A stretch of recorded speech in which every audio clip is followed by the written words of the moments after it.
Hello guys, recently मेरा जो बैंगलोर के कॉलेज में एक वर्कशॉप हुआ प्लान योर इन्वेस्टमेंट्स के ऊपर। वहाँ पर मुझे एक कॉमन क्वेश्चन काफ़ी स्टूडेंट से आया। वो ये था कि how much do you endorse crypto currencies. So उसके लिए मेरा एक कॉमन आंसर था। वो ये था कि in financial planning we don't rely on any product which has no predictability in terms of its movement, in terms of the return that it would earn. So इसीलिए from the financial planning point of view I don't endorse crypto currencies at all. Now second question जो मुझे face हुआ उसी के connection में, वो ये था कि is crypto currencies legal.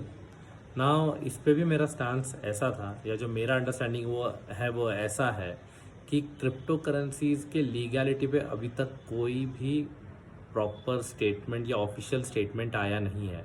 A lot of people are assuming कि जस्ट बिकॉज क्रिप्टोज को टैक्स कर दिया है तो वो लीगल है, ऐसा नहीं है। The reason why cryptos are being taxed because लोग क्या कर रहे थे, हाई रिटर्न्स के चक्कर में अब अपनी सेविंग्स या अपनी इन्वेस्टमेंट्स को तोड़कर वहाँ पर लगा रहे थे। अब इससे क्या होगा, इससे अगर लोग इसी तरह अपने पैसे वहाँ पर शिफ्ट करते जाएंगे तो धीरे धीरे banks, financial institutions, mutual funds houses से पैसे निकल कर क्रिप्टोज में इन्वेस्ट होंगे, और इससे कहीं ना कहीं इकोनॉमी पे एक बहुत बड़ा इम्पैक्ट आएगा जो कि नेगेटिव इम्पैक्ट होगा। तो in order to avoid that from happening, government tax it कि बॉस टैक्स कर देंगे, और उसका टैक्सेशन लेवल अगर हम हायर रखेंगे तो इससे people will hesitate to invest over there कि बॉस एक तो रिटर्न्स में कोई प्रेडिक्टेबिलिटी नहीं, ऊपर से टैक्सेशन भी higher, so people will hesitate to invest. तो इसीलिए उसको टैक्स किया गया है। However still the government is yet to finalise या give an official statement about its legality. और थर्डली जो है, हमारी गवर्नमेंट ने इसी बजट में अनाउंस किया था कि RBI is working on bringing its own crypto currency. तो अगर वो क्रिप्टो करेंसी आ जाती है तो you don't know how much people will invest into the foreign cryptos, और फिर उससे उसके डिमांड सप्लाई पे क्या इम्पैक्ट पड़ेगा, we are yet to know of it.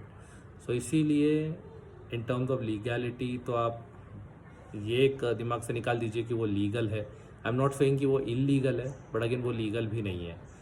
So we have to wait and watch. And अगर आपको इन्वेस्ट भी करना है तो वही पैसा आप वहाँ पर इन्वेस्ट करिए which you can think of losing it. मतलब अगर वो किसी वजह से डूब भी जाए तो आपको फाइनेंशियली कोई बड़ा इम्पैक्ट नहीं होगा, या आपके दूसरे फाइनेंशियल गोल्स इम्पैक्ट नहीं होंगे।